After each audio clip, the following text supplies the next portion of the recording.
the alarm! To arms! They are here!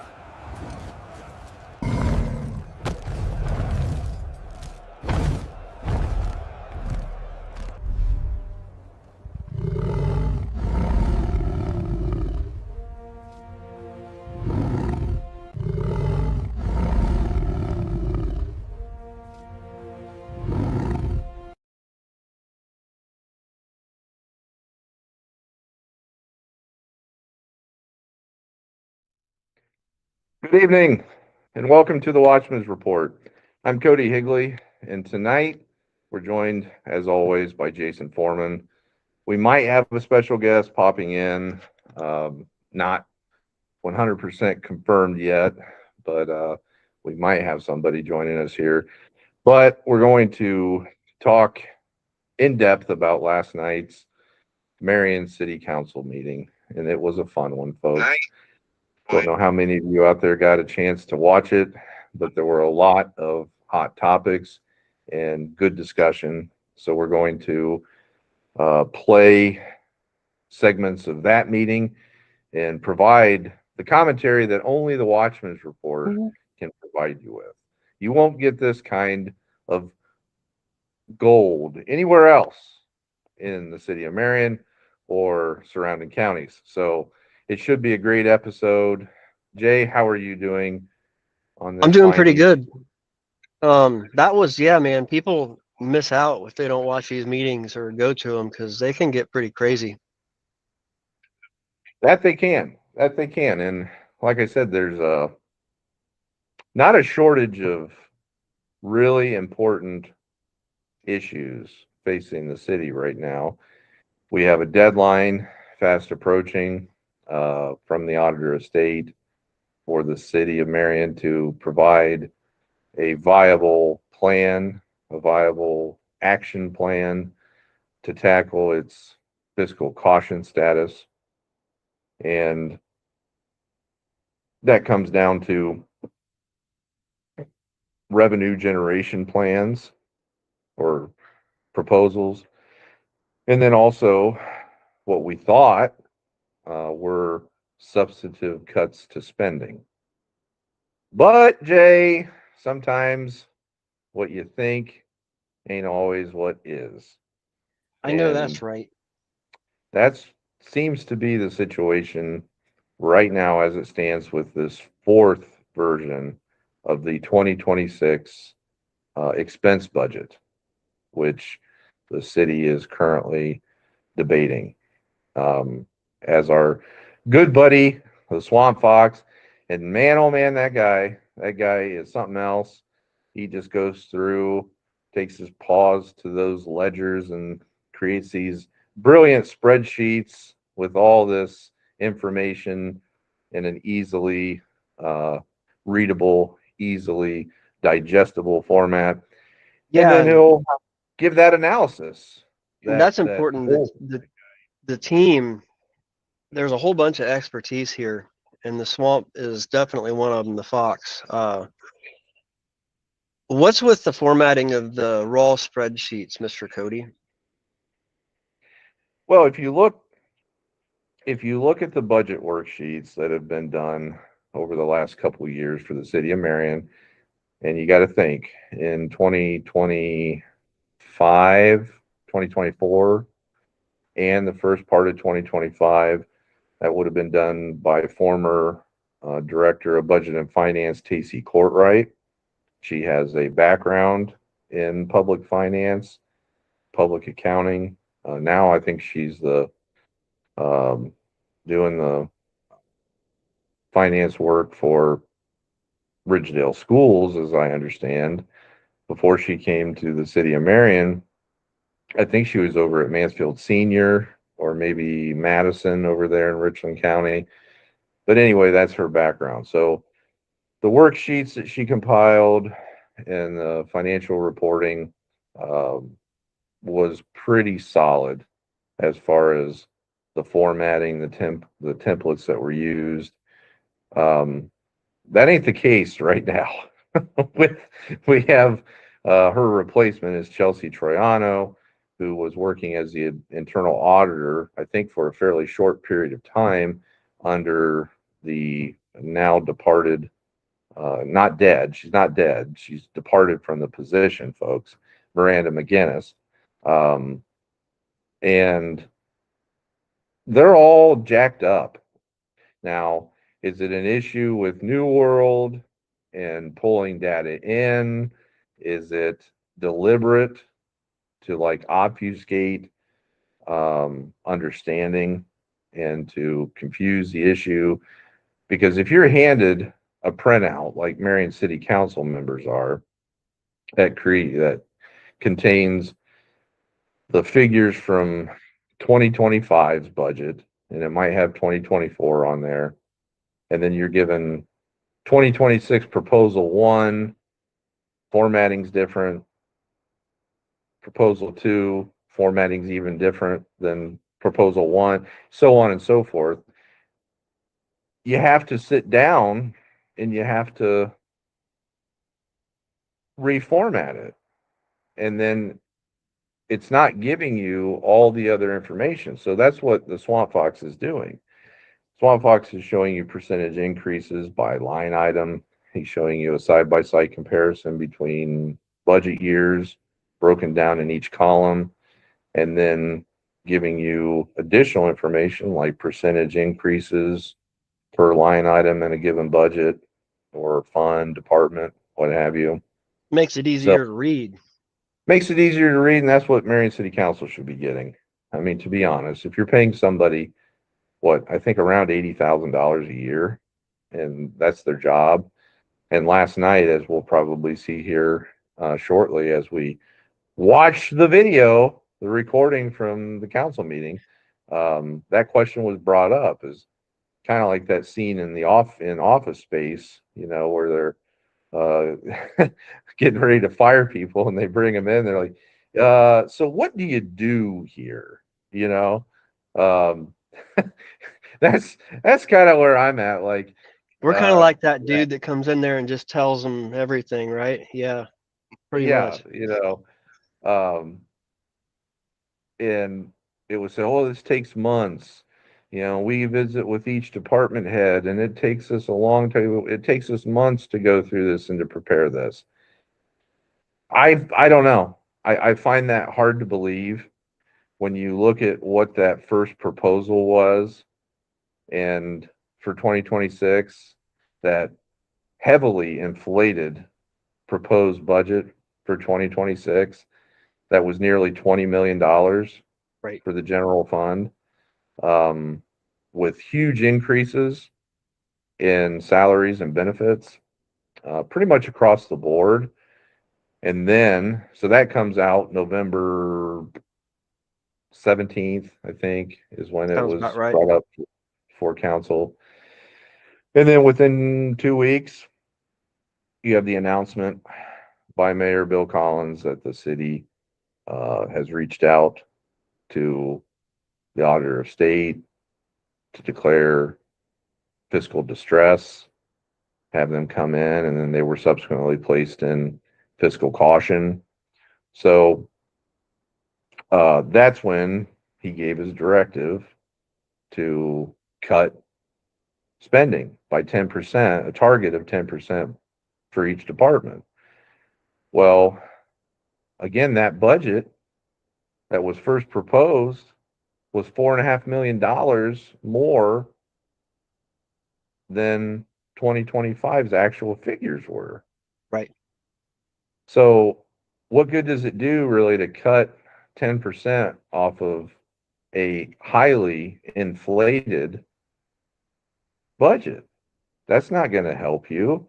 If the presumption is that the city's in some deep shit financially through years of mismanagement and has nearly $9 million in negative fund balances spread out between 13 or 14 funds, then common sense would dictate that you need to cut spending from 2025's actual expenditures, not 10% off of this pie in the sky dream budget that you proposed.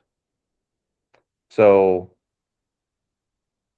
when that came up last night, and that exact question was posed by a citizen, and also by Councilman Ralph Smith, Right. Republican representing the 3rd Ward. The answer by Councilman Aaron Rollins and by Mayor Bill Collins and by Budget Director Chelsea Troiano was, oh, no, no, no, no, no.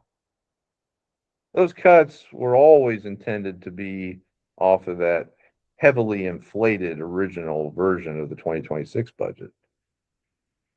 We never intended. And even Collins said, we can't. Like, that's an impossibility. And what was the key phrase that he said? It's because of raises. Yeah, that's right. If you can, or you can't cut if you want to give double-digit increases in salaries and benefits, and mainly salaries. The benefits, if you look, they've gone up, but it's not the increase like in salaries, in wages. And all these Marion City workers, for the most part, are represented by one of 4 public sector labor unions. Right. So you've got AFSCME, you've got the FOP, OLC that represent the police, you've got the IAFF that represents the firefighters or fire department. And then, strangely enough, it's the Steelworkers Union that represents the amalgamation of what's left over. Very strange to have Steelworkers Union representing government employees, but they do. And 3 of those contracts are up this year, Jason. Yep. So that's where they need concessions. And it's at this time, if this is real shit that the city of Marion finds itself in, and they're going to the citizens and saying, well, you got to pay more for sewer, you got to pay more for sanitation, we're going to dump recycling, we're going to increase fares at transit, we're going to eliminate or reduce the municipal income tax credit. All these other things that are being asked of the private citizens of Marion. But what's being asked of these union employees? Not much, from what I can tell. They're not laying anybody off. In fact, they've made it clear that they don't want that. And most people don't. Most people aren't sitting there, got this huge desire to, make you lose your job. No. But sometimes that's necessary. And if the situation is as bad as we think it is, then everybody has to make sacrifices and make difficult decisions. And you got to be willing, if you are a leader, you have to be willing to make those difficult decisions and fight those fights. It may require going in and fighting with the unions on these contracts. Right. Getting concessions. Now, whether or not it means layoffs, and if you look at the staffing levels, so the Swamp Fox has posted on that, 2 biggest expenses as far as departments, police and fire, hands down by far. Both. Yeah, that's been something we've been looking at for a long time together, along with the Fox. It's substantial, definitely. Yeah. So, and then if you look at their respective budgets, again, where's majority of that money going? It's going to salaries and benefits. So, might be a question of looking at those historical staffing numbers and saying, Well, this has gone up quite a bit over the past 10 years or over the past 5 years. Maybe we need to scale back.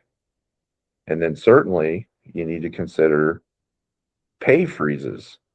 Now, however long that is, a year, two, personally, I think that it's warranted until you get out of this fiscal distress situation. Right. So those are the things that need to be considered by the citizens of Marion. Are you content with a reduction in services and increases in the charges for what services you still have, in giving up the income tax credit? And these are all things that personally I'm not opposed to. There should, I've said many times, there should be adjustments for inflation on all these uh, service charges, and they weren't done. So that was a dereliction of duty Right. by prior administrations, hands down, 100%. And there's a really strong argument to be made that if you should pay anybody, if anybody's entitled to your municipal income taxes, it's the municipality in which you reside. Right. So that is legitimately has been stated by several members of council. That is an issue that needs to be addressed at the state level to work out some better solution for an allocation of municipal income taxes where somebody lives in one city but works in another. Right. So will that happen? Probably not. Our state politicians are all bought and paid for, and they're serving the interests of their big donors, the data centers, and any number of other contributors. Do you have So any don't idea don't look for it to be fixed. what the percent of the raises are by department? Somebody's asking in the comments. If you don't, we'll figure it out and get back to them. Check out the Swamp Fox. It's also available on Marion Watch on that page, but approximately 18%, 20 or 21%, I think, for fire, 18% or 18% for fire, 20 or 21% for police. Transit was up there around 16 or 18, I think. Substantial increases. So, and again, if you look at it by line item, it's all in salaries mainly, and to a lesser extent, benefits. So, not warranted. There's no argument that could be made that that is warranted when the city finds itself in fiscal caution, fiscal distress. It's also not warranted when you look at the population of Marion. Marion is declining in population now, albeit slowly at this point, but it is declining. So it's not the same situation that you may find yourself in the city of Delaware or the city of Marysville, where their populations are dramatically increasing. So that would maybe warrant sizable increases in budget expenditures year over year, because you say, well, we grew, we added an extra 5,000 people this past year, so we need additional manpower. Well, that's not the situation in the city of Marion. So they're literally just fattening up. I mean, all these government workers, and there's no justification for it. Then if you look at service calls, if you want to break it down even further, and you say service calls for police or fire, they're decreasing.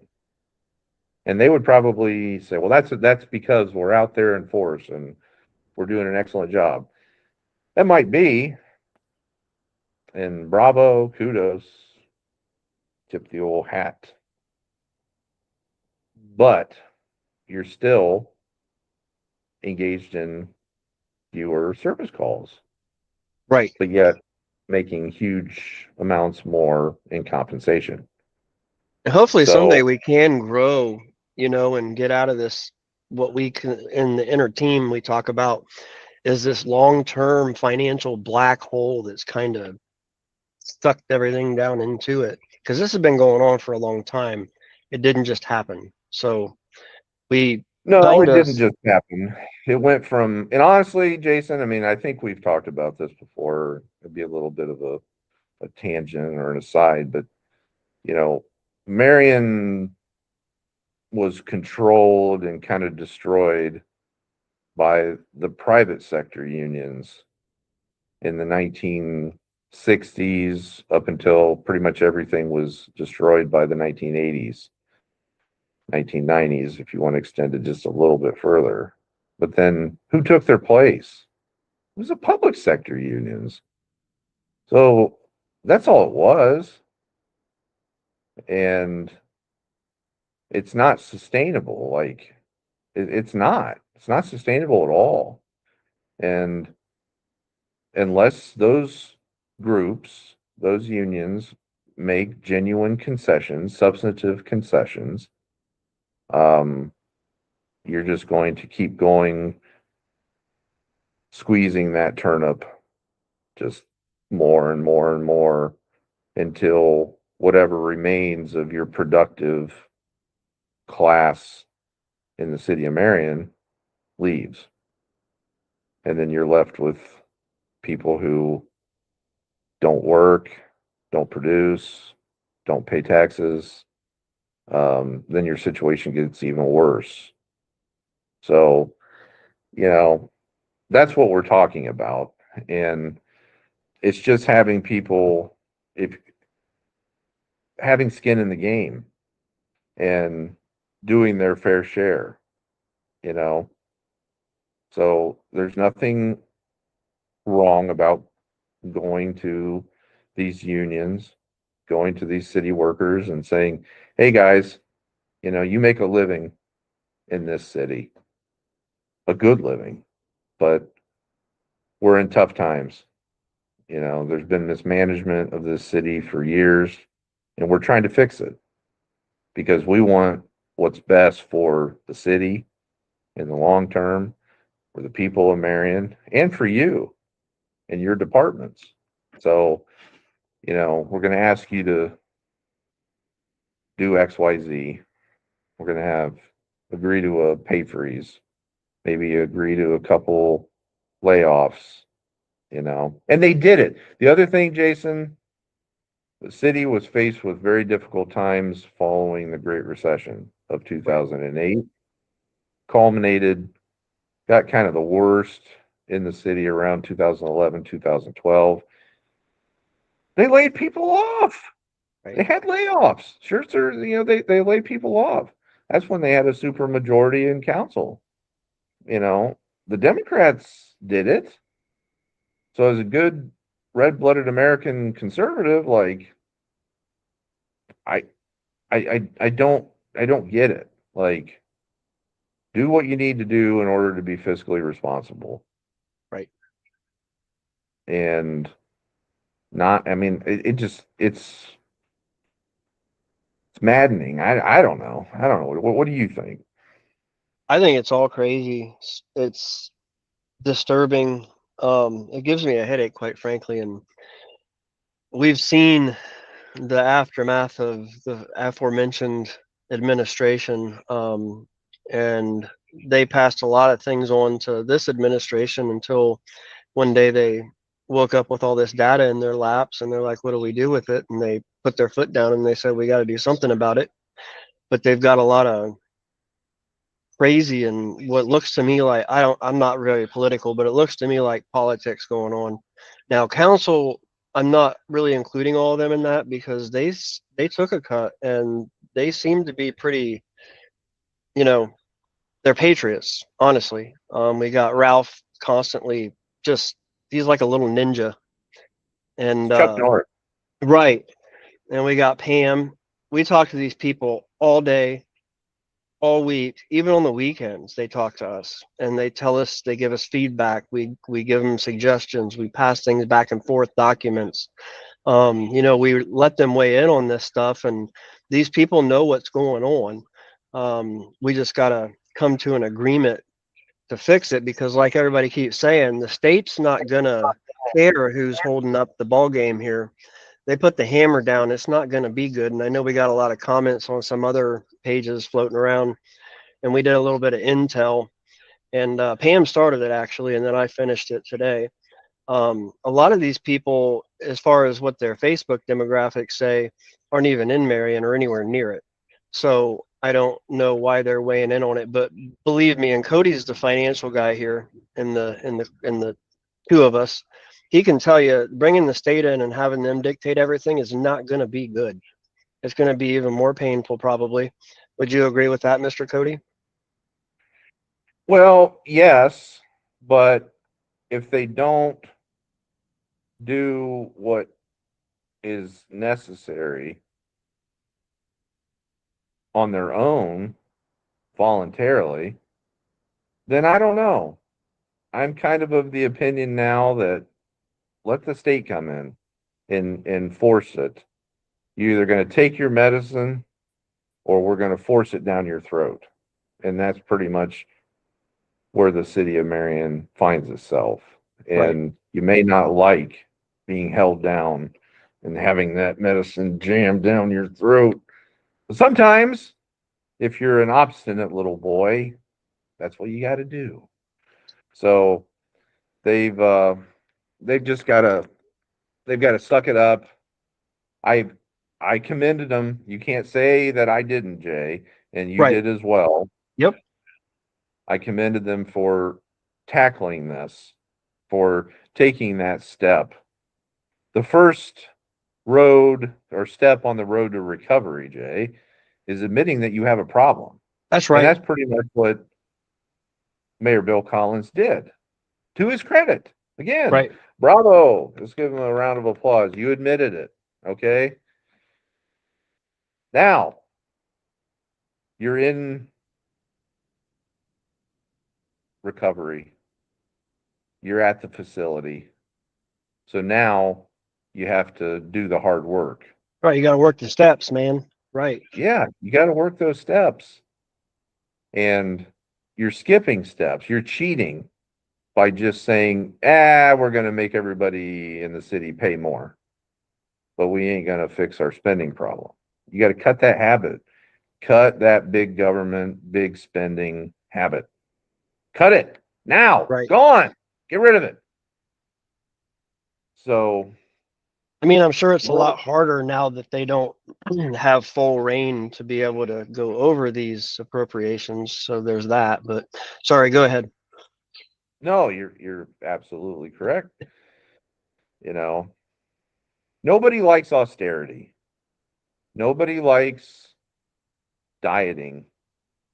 Nobody likes exercising. Nobody likes putting in work. They want instant gratification and they don't want to do anything, expend any effort on it. It's a lazy society, a lazy culture. And we don't want change. But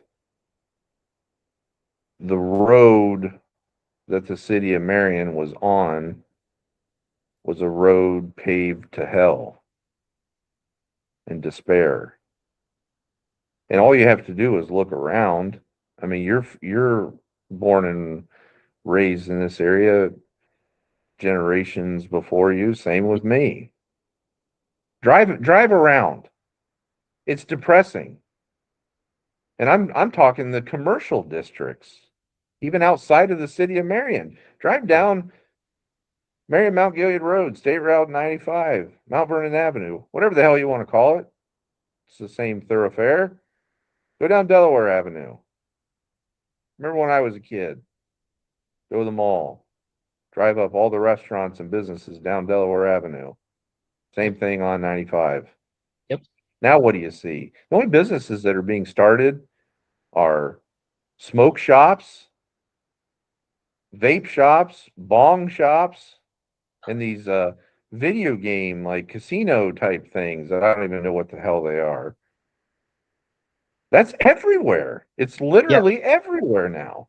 That's like every commercial space or every other commercial space is occupied by one of those businesses. Is that not shocking to you, Jay, or anybody it's else in the disturbing. audience? I mean, I you were mean, really? saying I grew up in Marion. I was in performing arts. Everybody knows all that stuff. Our families, both of our families, I think we have the longest lineage on the entire team and probably most of the network. Um, I grew up in my Among living the room. highest in the county for sure. Yeah, No I'm definitely. question. So I grew up in a family of political activists and people who were into the community and including the dance studio. And I've said this 100 times on this show probably. I am just amazed at the accuracy of some of the things that these people have said. And it's quite sad and very depressing, especially when you start really getting into the records of it and seeing that all these mythical tales that you were told as a child growing up are absolutely true. And we're not even getting to the tip of the iceberg with what we've released yet. We're still digging on some things that we're not bringing forward yet.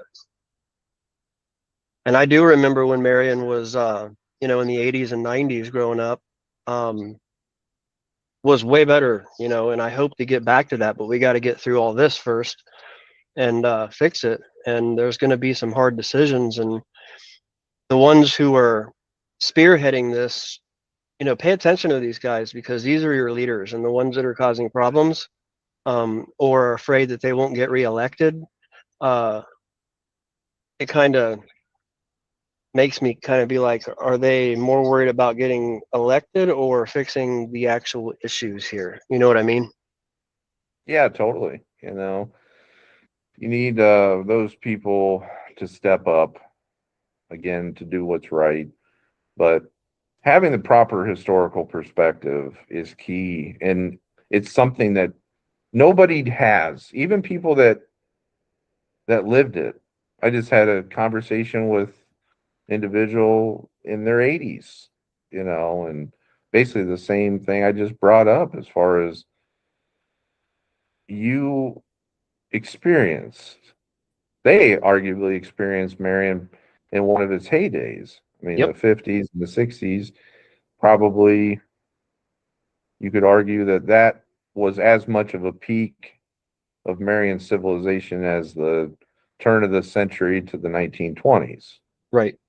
Um, I would probably, as a historian, I would probably argue that the peak was 1900 to the 1920s, but you could easily argue that the 1950s and the 1960s were as much or more of a peak. So these people experience that.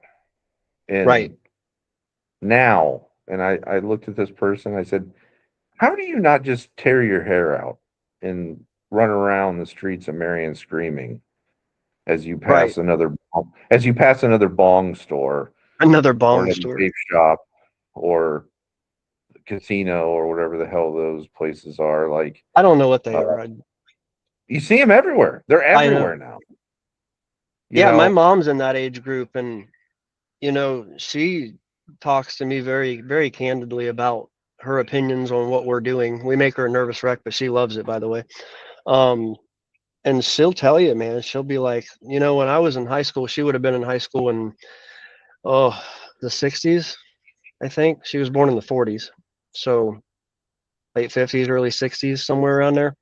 Um, and she'll tell you what was around town. And I've seen pictures of it, family pictures of, Marion Power Shovel and all the industry that was around in downtown when it had like mom and pop stores, all it was just wall to wall mom and pop stores. I believe Worldsworth was one of them. Um, some of the other drug stores, the more mom and pop ones, downtown and the around the drag and all the industry and the pictures. Like I wish I had some so I could bring them up side by side. I'll grab some. It's just mind blowing to me that just 50 years later, 60 years later, um, just declined to, unfortunately, what we're dealing with right now. Yeah. And again, it's now the case in the areas outside of the city limits. So, I've made many arguments that municipal income taxes are destructive to economic development. And they are. If you look at the data across the board, there's no question. City of Marion has a 2% municipal income tax.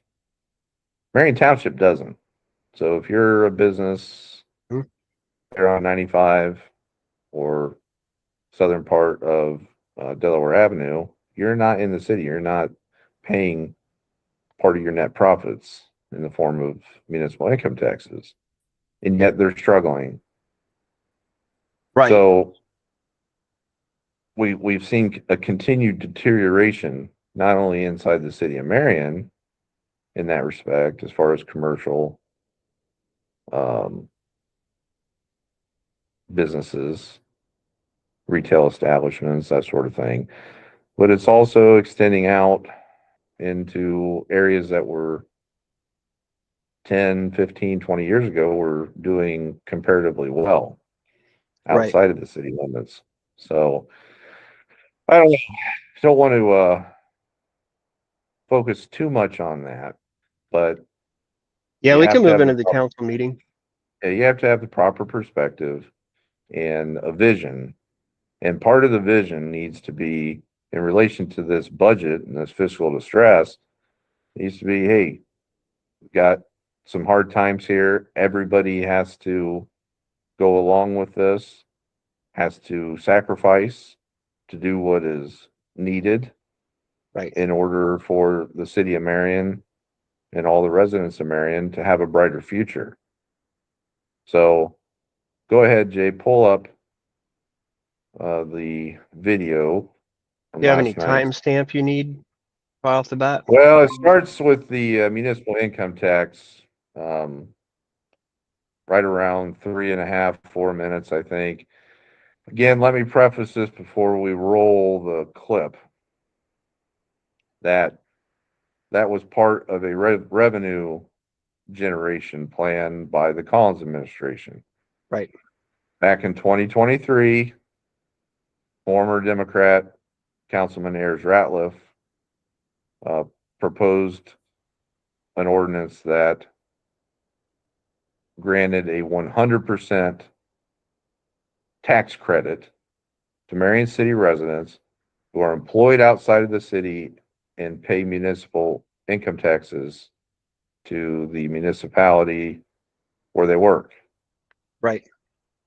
So that wasn't that long ago that 100% credit was granted. Prior to that, there was a 50% credit. Okay. So the proposal here, originally submitted by the Collins administration, was to get rid of the credit altogether. And we find out here in a few minutes, there was some discussion trying to find out from the tax commissioner, Marion Watch, or the auditor's office, just how much money that would be. And we find out here that if you get rid of it entirely, estimates are about $700,000 a year in revenue that you would gain by getting rid of that credit. So if you reduce it to 50%, then that's about $350,000 a year in additional revenue. So not a huge, it ain't small potatoes, it ain't big potatoes. Right. The budget increases for police and fire and all these other union people are much higher than that. So, when you're looking at it from that perspective, you're like, well, hey, why don't we just get some modest concessions from these unions, and then we keep this 100% credit. That's an argument that can be made for sure. Right. But anyway, there was some pushback because most people in the city of Marion who work don't work in the city of Marion. There ain't many jobs in the city of Marion. Marion County's largest employer, Whirlpool Corporation, is located outside of the city limits. Most of your other factories in Marion County are located outside of the city limits. So they don't have a municipal income tax. But yeah, you're not going to get many people who live in Marion who also work in Marion. So they've got to try to get some of that money, and that's what they were trying to do by eliminating the 100% credit. Well, last night, because of feedback that was received by members of the public, again, most of the people who work live outside of the city, so they don't want to lose that. They don't want to pay twice. They don't want to pay Grove City or Westerville or wherever the hell they work down in Columbus Metro 2% or whatever it is, plus pay Marion 2%. So there was some pushback, and we'll see here that starts off with Bill Dichtel, who was recently reappointed to Marion City Council to fill the 6th Ward seat that was recently vacated by Ron Prater, who had to resign due to health concerns. We wish Ron the very best. Ron's been on the show. We like Ron. Hope you're doing well, Ron. But Bill Dichtel was appointed to fill Ron's position. And then you may remember Bill was appointed to Mike Neff, his at-large seat, last year.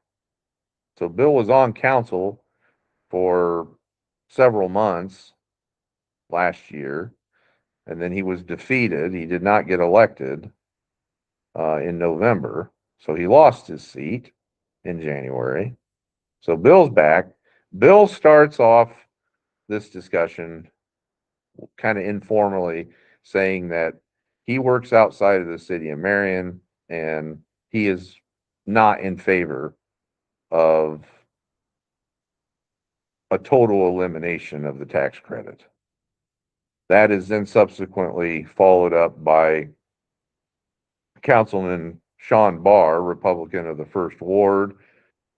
There on the right side of the screen, Sean then makes a motion to amend the ordinance to change it from an elimination of the tax credit to just giving a 50% credit. So reducing the tax credit by 50%, thereby leaving a credit of 50%. So that's kind of the setup here. You get to hear some of the exchanges between the public, the people. So go ahead and play, and we'll stop it, Jay, if there's any juice parts. Yeah, bear with us. So we just decided we were going to go live. We didn't segment this out, but I think we got a pretty good idea of it, but we might have to target in a little bit. Now I'm confused. Ordinance amending Chapter 194.081, credit for tax paid to other municipalities, last amended by Ordinance 2023-29. This comes from your committee, Mr. Rollins, Finance. Yeah, this came out of Finance with a 2-1 recommendation to adopt. This will do away with the tax credit that is provided for Marion residents who work outside the city of Marion. Currently, they are awarded 100% tax credit for taxes paid to another municipality.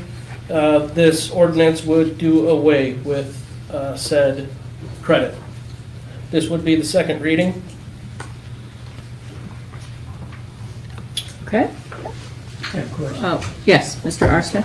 I believe the last meeting we had, Mr. Watts said that he would provide figures at this meeting to let us know how much money was lost when it went from 50 to 100.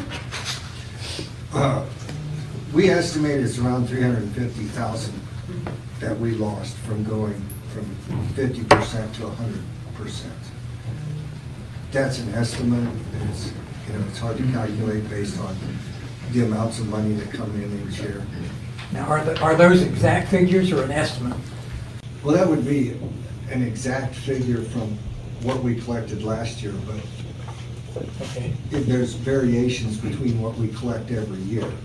So you could say, yes, the difference between last year and this year was that amount, but, taxes change each year. Not every year is the same. So if Pause this that was for a minute, adopted, Dave. then we Okay, so I've seen figures from breakdown historically from a couple years ago. So 2023, 2022, 2021. And not surprisingly, most of the city's municipal income tax comes in the form of individual filings, not on net profits of businesses.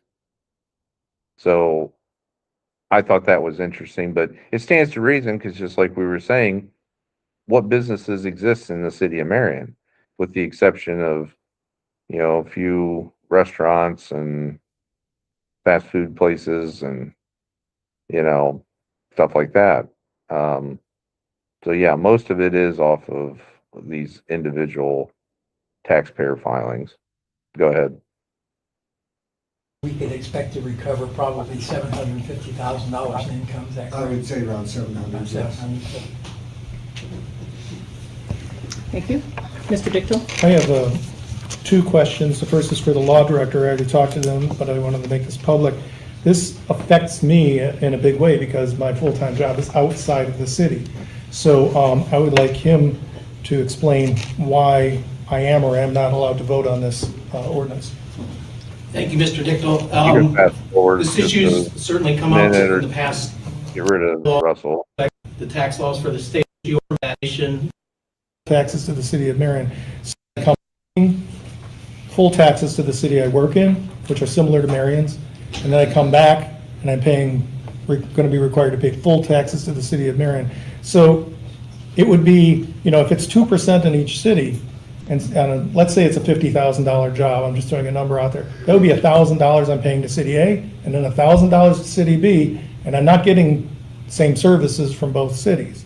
I have to say, when they went to 100% tax credit, my wife and I were like, well, this is kind of cool because we're making more money, but we also felt it wasn't fair because they're still picking up our garbage and they're still picking up our, we're still getting the city services, but the city's not getting anything from it.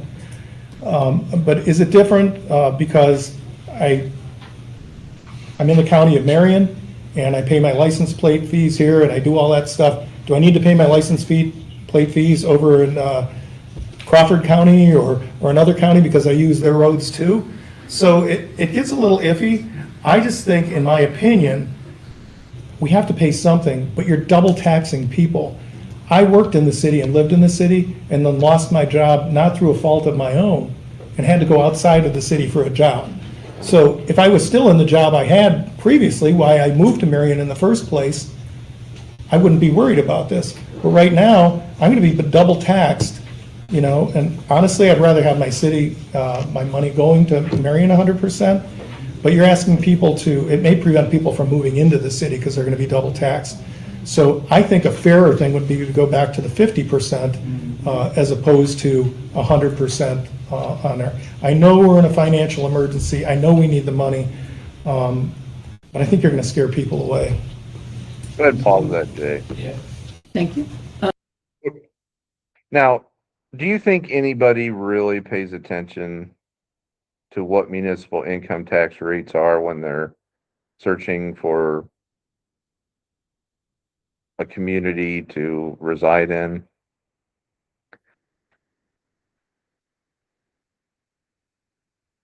I never have. Yeah, But- I don't think that is really overly relevant. I mean, you're not watching House Hunters and they say, oh, this house is located in Marion where they have a 2% municipal income tax. And this house is located in Bucyrus where they have a 2.25% municipal income tax. But this house is located in Delaware where they have a 1.5% municipal income tax. People don't think about that stuff now until they're already there. Now, it may get people to move, if they work in Marysville or something at Honda or whatnot, and they're paying 2% to Marion and 1.5% to Marysville or whatever. It may cause them to want to get out of Dodge once they're here and move over there. But I don't think it impacts people in the home search process. Maybe it does. I don't know. Go ahead, play. Mr. Kretter? Yeah, I would just add to that, I'm in that same boat, but where I work, they do not have a municipal tax, so everything goes here. Is this a situation that is part of the elements of a recovery plan, but do we have to act on it right away when you do that resubmission, or we can just list that? That's what I'm saying. They're asking us to list things with deadlines. With deadlines, okay, that's well, okay. Okay, pause. Okay, the first guy that spoke there at that table on the right, that's Bill Dichtel. So I said he kind of got the ball started informally, stating his objection to the complete elimination of the credit. Guy on the left that just spoke is Democrat at large Councilman Scott Kreider. Now, Kreider, I actually respect Kreider. Kreider has a cautious approach. He is articulate and he's thoughtful. In that caution it expresses itself. He's more reluctant to vote to suspend the rules, to take an emergency vote, because all these pieces of legislation are supposed to have 3 readings. Right. So starts out in committee, and then the committee will make a recommendation, move it to council, not move it to council, whatever they want to do with the particular piece of legislation in the form of an ordinance. And when it gets to council, it's given a reading by the clerk. So that's that guy in the background with the blue polo on next to the flag. That's Matt Pollock. So he'll read the ordinance, and then there's discussion, and then they'll take a vote. They may do an amendment, change the language, whatever they want to do. So they're supposed to do that 3 times with a particular piece of legislation. And the thought process behind that is you want to give the public the opportunity to come and address council, share their thoughts and opinions on something that may change or impact them.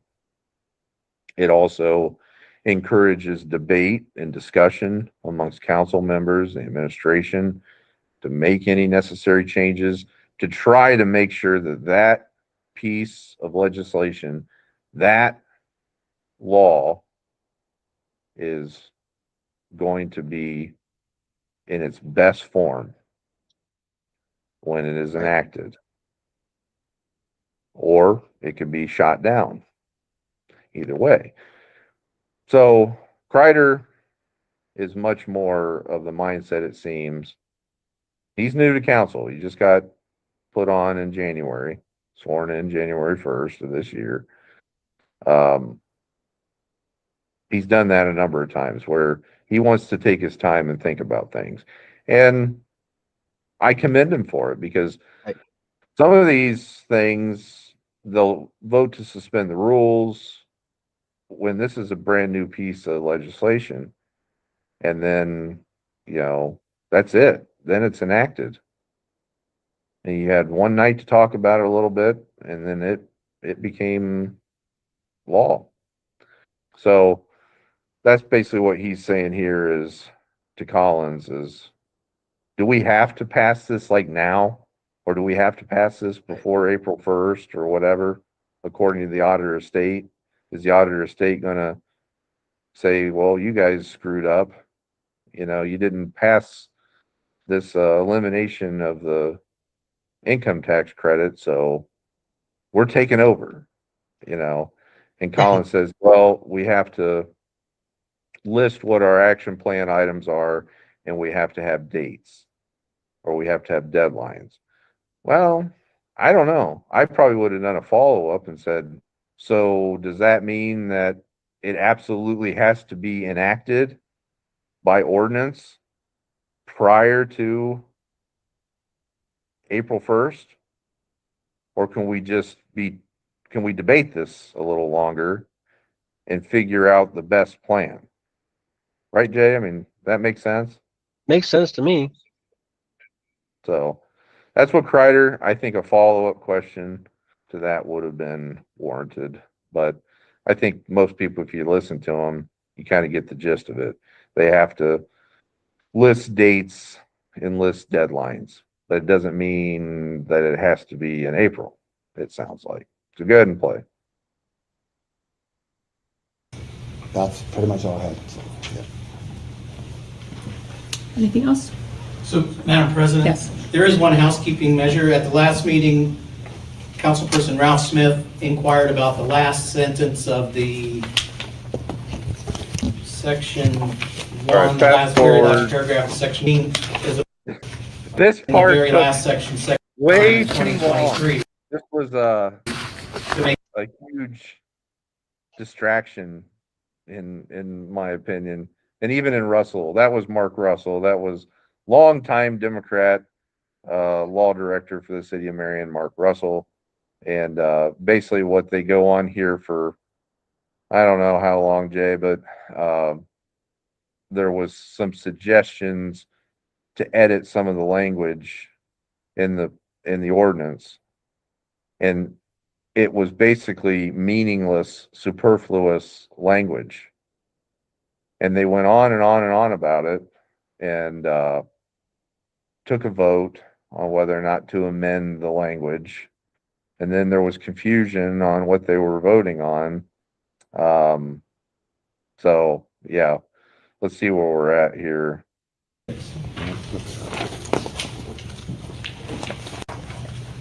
He's not talking about this.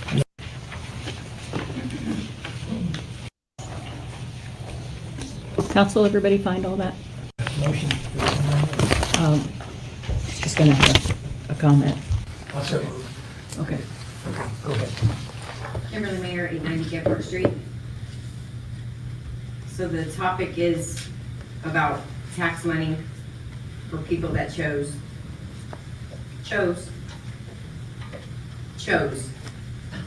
to go out of town. They did not have a problem paying taxes to that county that they probably don't spend much time in. Meanwhile, they live in this one. Like you said, with your trash and things like that. If you don't want to pay taxes in two places, live in the town that you want to work in, or work in the town that you live in. Not hard. Marion should not have to sacrifice $700,000 because someone chose to go out of town. I've lived here my whole life. I don't make hardly nothing, and I get it. It's because I live here, and I chose to work here. I don't work in a factory. If you don't work in a factory in this town, you don't make a whole lot. But let's not forget, you choose where you live, and you choose where you work. Like there's taxes over here and there's taxes over there. If you got a complaint here, I want to see you over their meetings, complaining to them. Tell them that you don't want pay. See what they say. Thank you. I think council has expressed a recognition of that. Mr. Dickel? Ma'am, I would say your thinking is wrong. I'm not paying taxes. I'm paying taxes twice. No. Excuse me? Well, it's you okay. chose- We've I didn't choose. No, you're paying taxes. Again, that's Kim Mayer, the gal that went up to the podium. Hi, Kim. She's a fan of the program. She makes a valid argument, and so does Dickel. Right. It's a difficult situation. It's a stupid situation that was allowed by state law in Ohio. In the taxing authority of municipal governments without any restrictions from the Ohio Revised Code. There needs to be a solution to this because, yeah, you shouldn't have to pay twice in a full amount if you where you work and where you live. But where you live undoubtedly has more of an interest in getting your tax dollars than where you work. So they're both right, and it's just kind of a messed up situation allowed by the state of Ohio.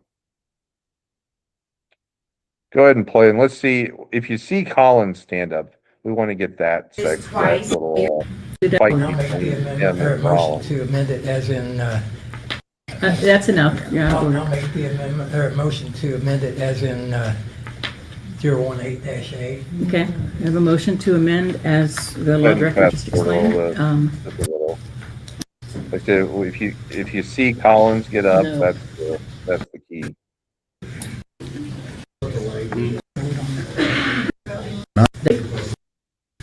This is of the state. Income tax department had requested that it had be clear that Because I wanted to make sure it wasn't about what a lot. council had established a different procedure Right. than What are we doing with this? Let's see. On the website, which I appreciate it. Is it on the website, Mr.? It's twofold. Some of this is like administration to make that. Mr. Kreider? And that'll at least help us out a little. Thank you, Madam President. I take exception to that. Rewind Just for the just simple about a fact minute. that Sorry we didn't put a little work into getting Suspend here. time. I certainly believe any tax increase should go 3 readings. Secondly, Go back just a little you know, 3 bit. readings too. amended to a 0 or 100% credit in 23, so there's no reason we can't move it back to 50%, and that'll at least help us out a little bit. That's That's why I voted. Yep. indicating That's his cool too. support. Mr. Rollins? Just a few things, if I may, real quick. Certainly going to vote not to suspend here. I certainly believe any tax increase should go 3 readings. Secondly, when we start putting things that need council approval in a state plan that we're trying to submit, as a city council member, you feel almost as if you're being held hostage to vote for certain things, and that is not what we were elected to do. Pause. It is not what I was elected to do. What do you think, Jay? Is Collins holding Rollins hostage and I the don't- rest of council? Are they being held hostage? I don't think so. Not from, we talked to a lot of these people. I don't see any hostage situation here. Now this is Aaron Rollins, Republican councilman at large, and he's the one speaking here. So he gets a little bit animated and says that he feels that he's being held hostage. Now, to be fair, again, I can call balls and strikes. When you have the administration coming and saying, hey, there's the auditor of state is saying that we need to do XYZ, or they've suggested this, or we've got to do this, or else the city might come in and take things over, and that might be bad. Well, that is somewhat using strong arm tactics. Now, it may be the truth. It very well may be that time is of the essence and we don't have time to sit here and think about things or deliberate things. We have to take this action and this action only, and it has to be done now. That might be the case. It goes back to Kreider's question on whether or not there are deadlines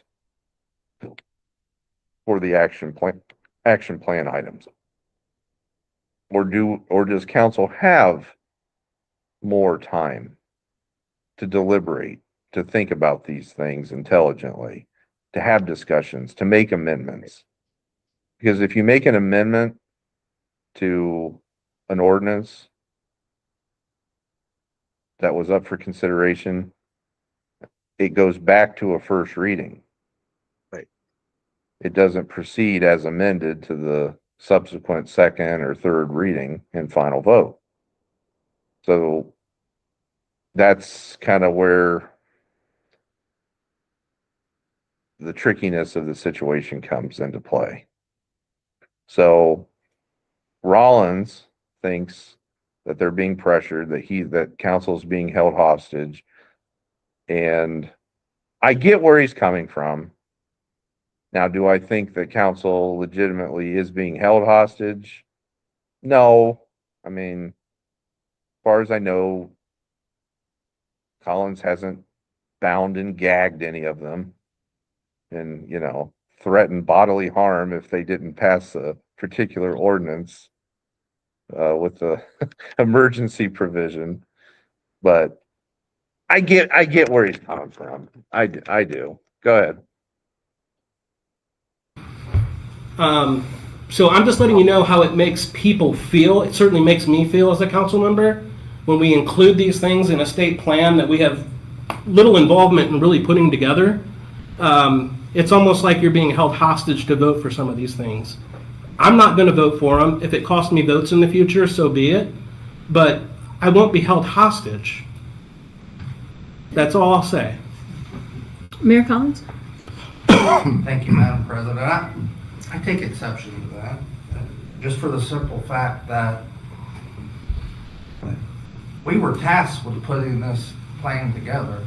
And if part of this plan includes, if I could do away with the 100% tax credit myself, I certainly would, but I can't. It takes the vote of council, which is exactly what you're there to do. And we're having the readings on it because we're getting everybody's input on it. And we're about to vote to suspend the rules. But as long, every time... That's not three readings. Mr. Rollins, my turn. Every time we kick this, every time we amend this, it's going to take it back to the first reading. We don't have that kind of time. So I'm not trying to hold anybody hostage. The things that I can do on my own, that I know I'll take grief over, but it's what the state has mandated us to do. And if we don't want them to come in and run this city without any input from us, then these are the steps that we have to take. And I told everybody in the beginning, it's not going to be easy. They don't care who's going to hold up the process, but they want to see the process move forward. And I'm okay with, that's why we're having these discussions. And if we decide on a 50%, there's other things we can consider. We can have a 50% with a 1% cap, which was what was suggested to me by one of the tax people in the tax office.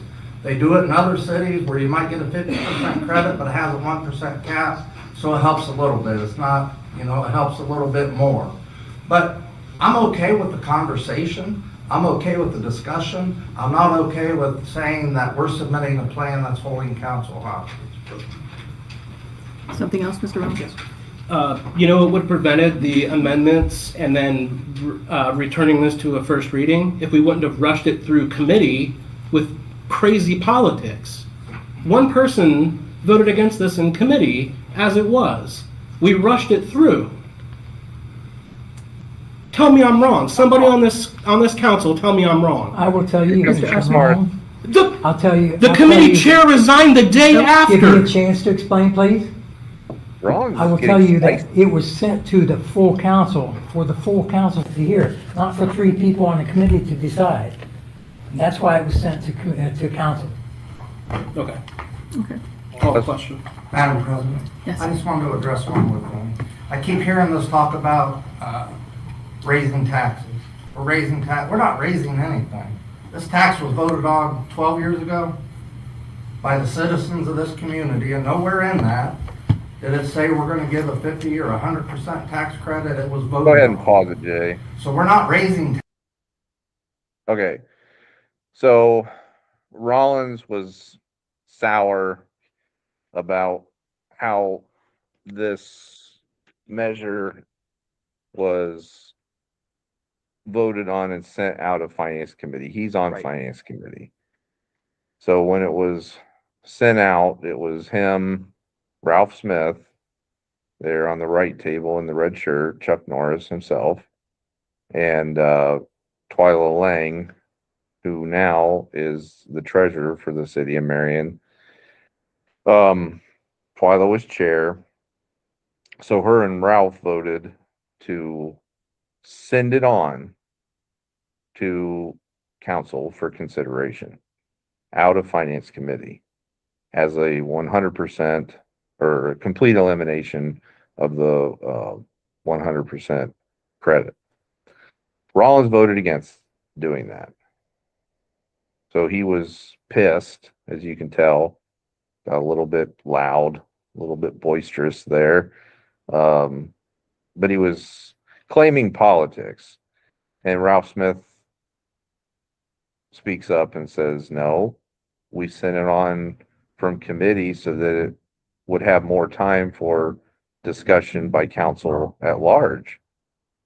And Ralph's 100% correct in my opinion. Like, what better way to get substantive discussion from more minds than to go ahead and send it on to council so it could go through discussion, amendments, what have you.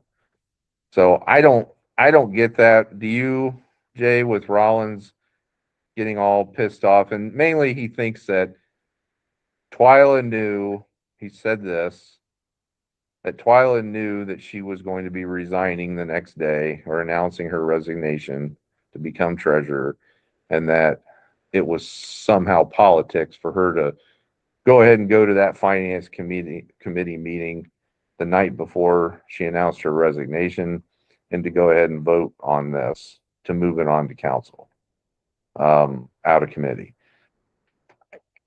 I don't see why that is such a bad thing, a detrimental thing, and would it have made any difference?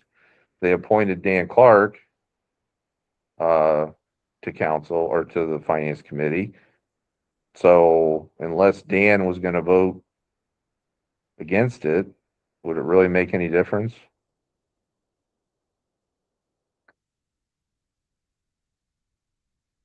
I mean, we talked to Twyla. I've been leaving her alone while she gets, into her new seat there and gets familiarized with that crazy. But I picked up no indication that it was anything but a last minute decision that she had reflected on in prayer. As a matter of fact, I could probably pull up the chats and redact some of that out where she had told us, that she was praying on something, but it was, I just don't see that was the goal with Twyla. Who cares? Right. It did not make any difference. Right. And what Ralph rightfully said was, we moved it on to council for additional debate and consideration. And Right. that's what happened. So who cares that it was voted out of and moved on out of committee? Like, I, I don't understand the significance of that, and I don't think that there is any. Now, the next topic of discussion here that the mayor, and he started on it. We might want to rewind 20 Taxes, seconds. we're just trying to, But he's taking exception with members of the public saying that this is a tax increase. So by eliminating the 100% credit, he's saying that that's not an income tax increase. Well, technically that's true from this respect that it's not like they're taking the income tax rate from 2% to 2.25%.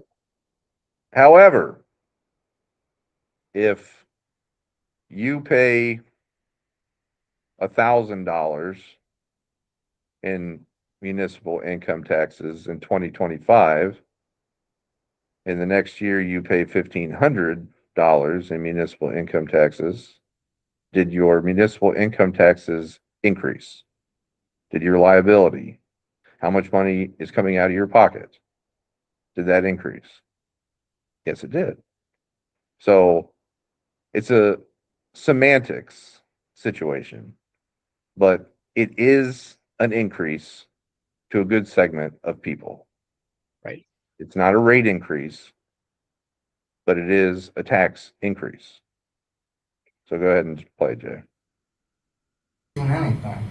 This tax was voted on 12 years ago by the citizens of this community, and nowhere in that did it say we're going to give a 50 or 100% tax credit. It was voted on. So we're not raising taxes, we're just trying to recoup and collect what was voted on 12 years ago. We're not trying to raise taxes. We're trying to raise our revenue, which is what the state said we had to do.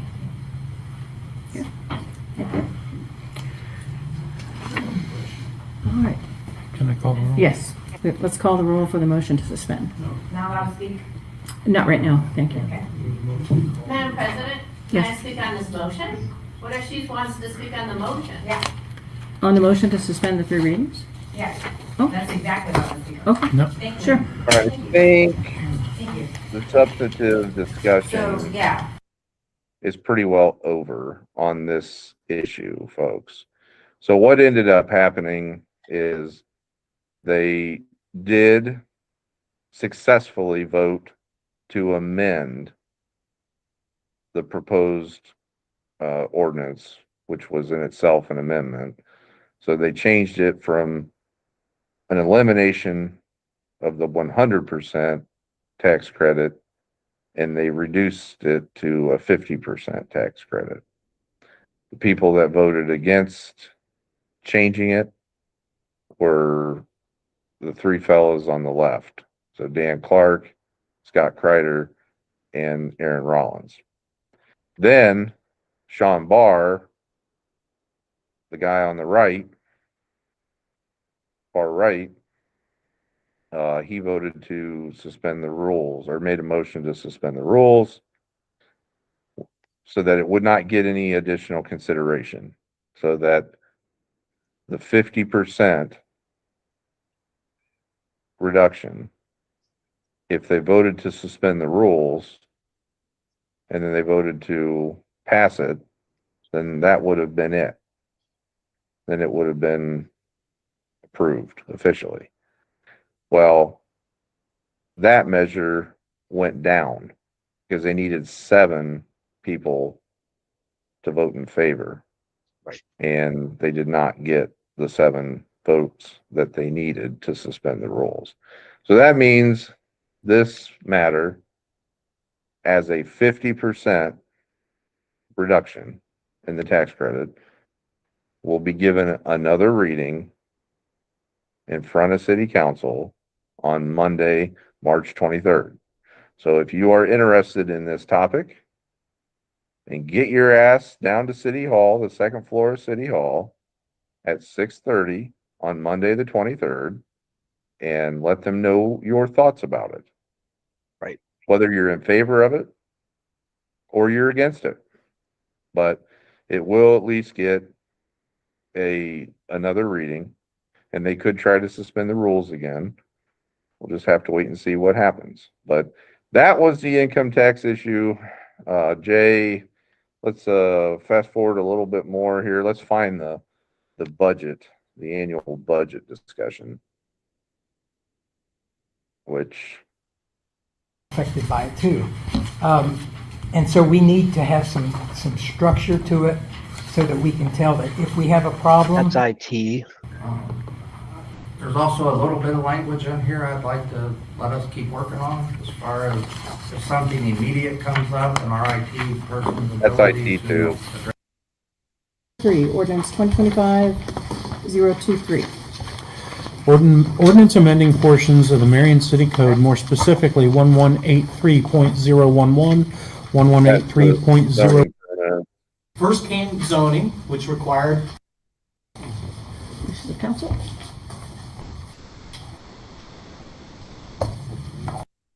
Ordinance 2026-024.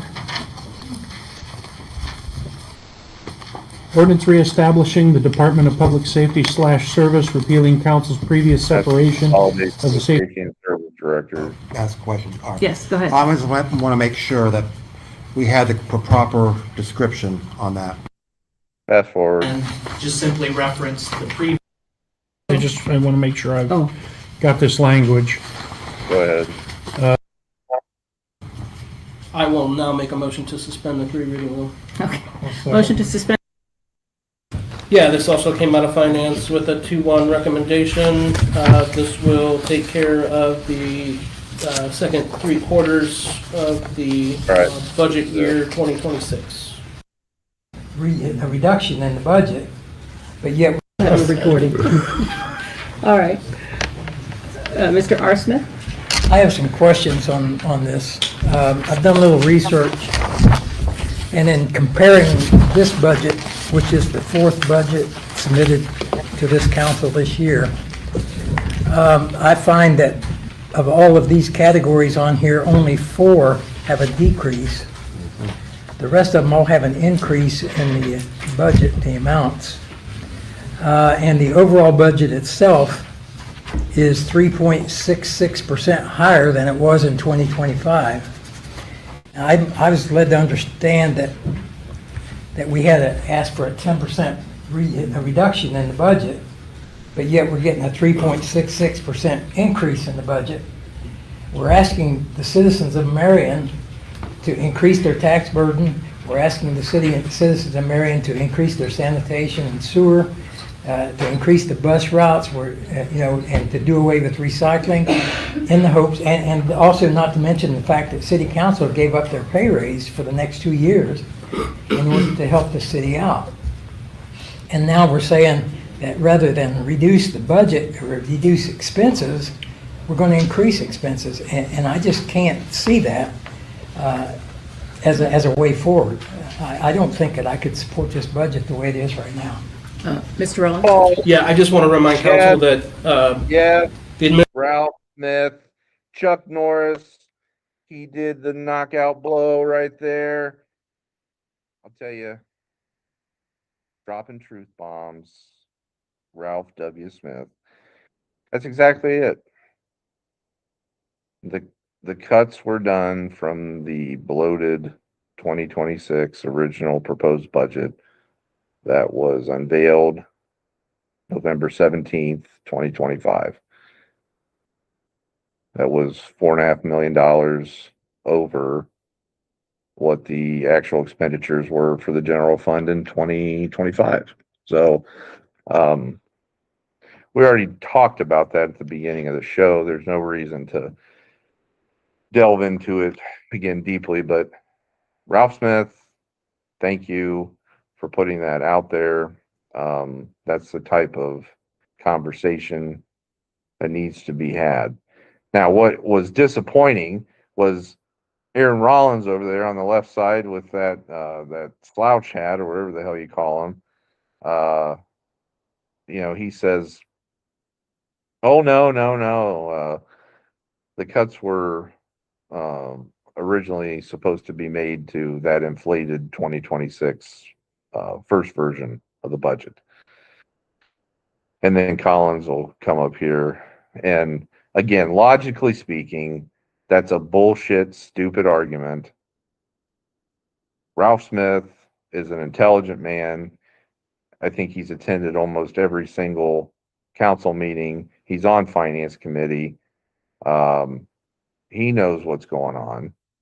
It was a situation where people thought logically, rationally, that the cuts were going to be made to the actual expenditures from 2025. But let's hear what they say. And you can chuckle. Administration did not say they were reducing the budget 10% year over year. They were reducing the budget 10% based on the first budget that was presented to council. So that budget, that first budget that was presented to finance was cut 10% to what we have today. So I do want to just make that note, that it wasn't a year over year 10% decrease. Just so that we're clear on that. Okay, thank you. Again, pause one more time. Sorry that I have to interject here again. It wasn't made clear.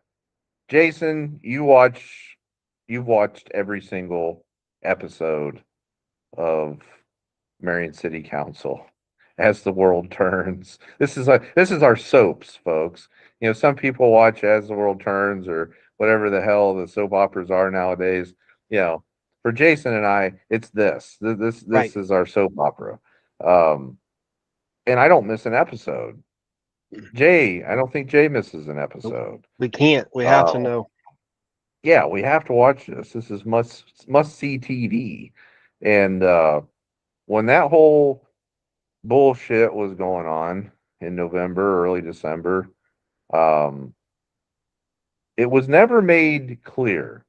It was never explicit that I am directing all department heads to cut a target of 10% off of this heavily bloated 2026 budget that we just proposed in November.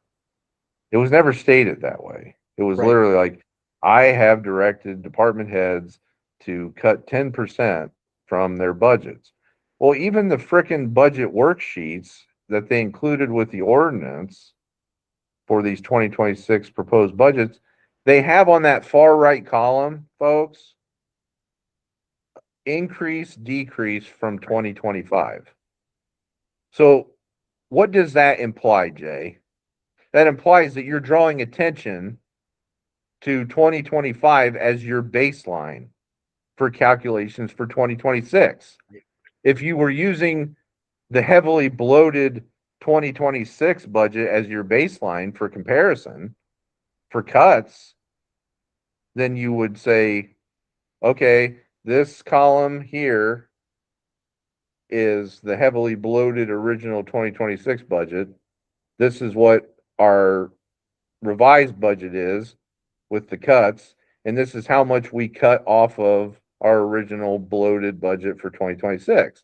That's what you would use in that far right column. Right. You would use 2026 bloated budget to say, see, Daddy, I was a good boy, and I cut like you told me to. That's what you would do. But they use 2025. So don't act like it was crystal clear. It was explicit. It wasn't. It wasn't. Play.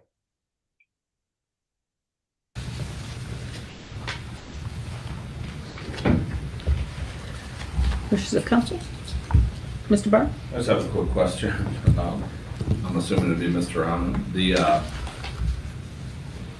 The planning and economic development for regional planning is $100,000. What's the revenue sharing for $35,000? Can you tell me which one? 1007, it'd be 5412 and 5413. You can fast forward it. Revenue sharing is basically when the city pays their... $100,000. Hold on, this looks like an expense. Why is this called revenue sharing? Another minute. Okay. Boo! so choose. Oh, he's gone. We got enough problems. Almost, not quite. I agree. Sorry, I just wanted some clarification. Alrighty. Okay. Yes, on this budget. We need your name and address, please. Dinah Jesse at 701 Wayne Avenue. Dinah Jesse, shout out. But I have questions. I've been in accounting for over 40 years, and my favorite part of the job was digging into budgets. Therefore, I would like to ask Mr. Hamel, is that how you pronounce it? Okay, do you dig into these budgets when, or do they just give you a spreadsheet of what it entails? No, there's a process that goes on with budgeting. Initially, the departments, we call them like their wish list, right? Like they come up with what they think they might need for the year. Is it specific? It is. We ask them to provide details line by line. We ask them to provide details of their estimated revenue and where it's coming from, what their expenses might be. I mean, there's a lot of details that go into it.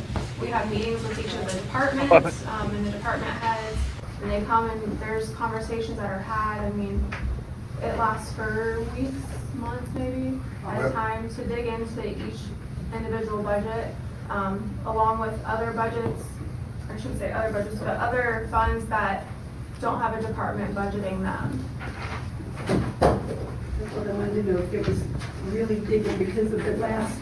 We actually took it a step further this year with the safety director's suggestion that we tasked each department with going back in and renegotiating whether it's copier lease, phone service, whatever it might be, to make sure that they're looking for the best deal possible. We don't just renew that year after year after year.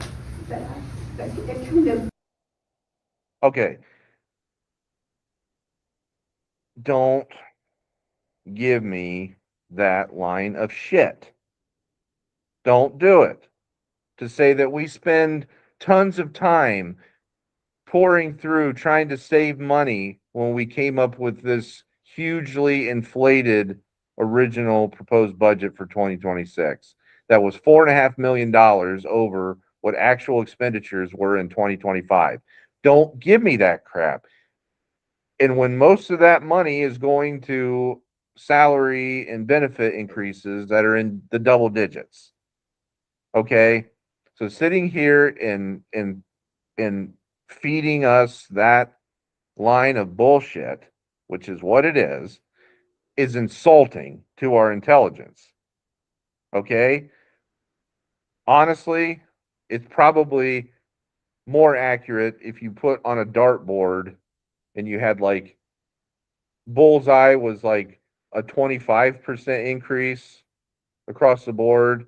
The next ring was like 20 and 15. My guess is these department heads probably just threw a dart and, oh, you got 25%.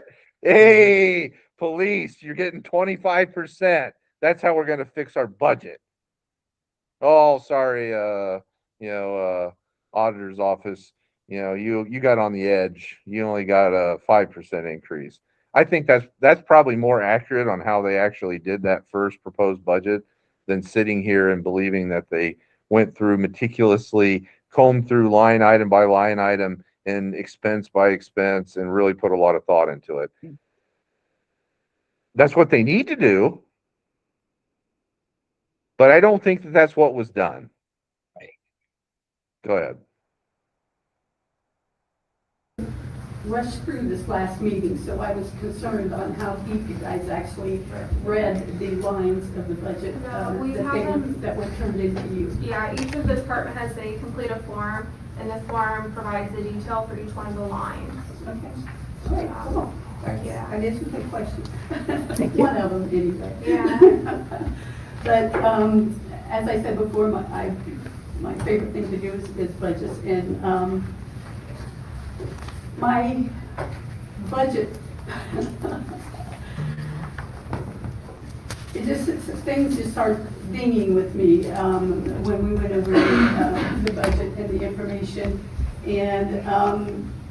And again, what Mr. Smith said about the fact that things were not 10%. I mean, it's all over Facebook and social media that we are not cutting 10%. We're cutting 10% from the first thingy, and their understanding is that we should be cutting from 25 in order to make the city of Amen.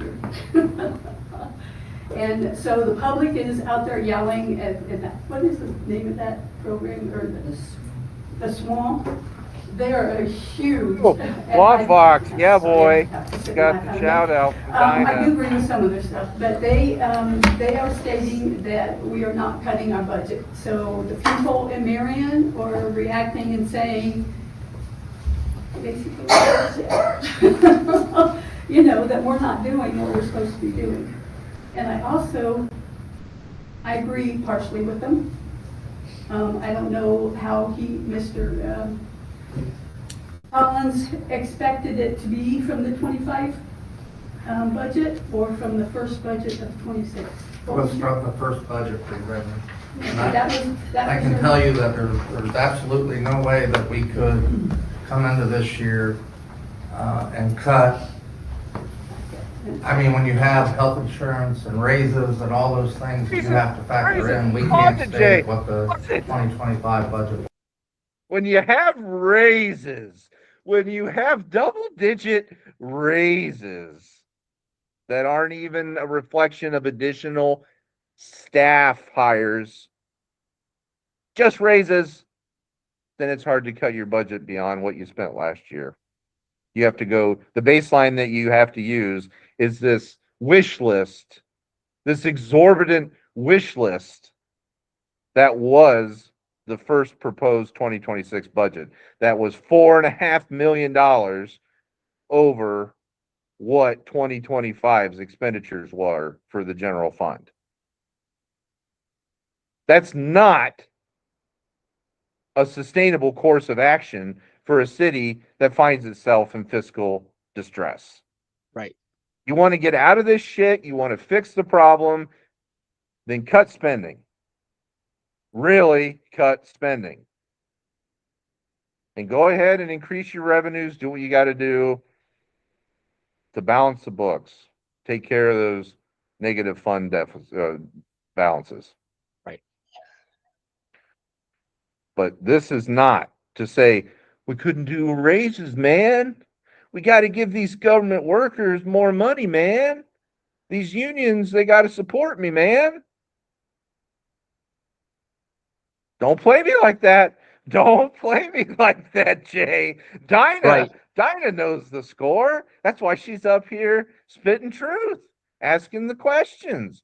That's why Ralph Smith, Chuck Norris, man, he's out there doing kung fu in council. All right, go ahead. Well, and this has been one of the lowest budgets that's been presented in many, many years.